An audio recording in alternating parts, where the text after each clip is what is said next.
doorashada 2016 wada dheer ay soo martay meel ugu dambeysay joogtaa aniguna muddo dheer inaan murashax ahay aan ka soo hadlay maantana waxaan rabaa mar kale inaan ku celiyo inaan murashax u ahay kursiga madaxweynaha jamhuuriyadda oo aan tartankaas aan ku jiro haddii alla yiraahdo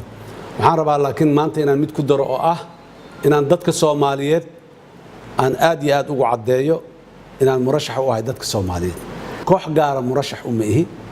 beel gaarana murashax uma ihi deegaan gaara iyo dawlad goboleed gaarana murashax uma ihi waxaan murashax u ahay dhammaan Soomaalida Soomaaliya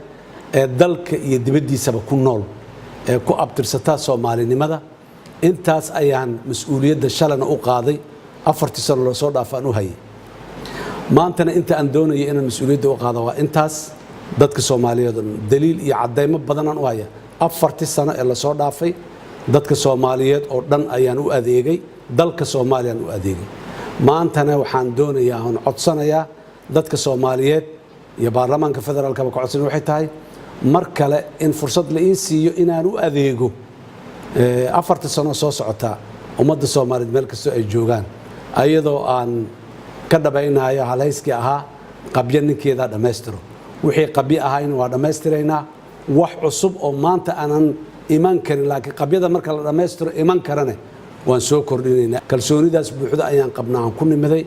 aad iyo aad u mahadsantihiin. Assalaamu calaykum waraxmatullaahi wabarakaatuh.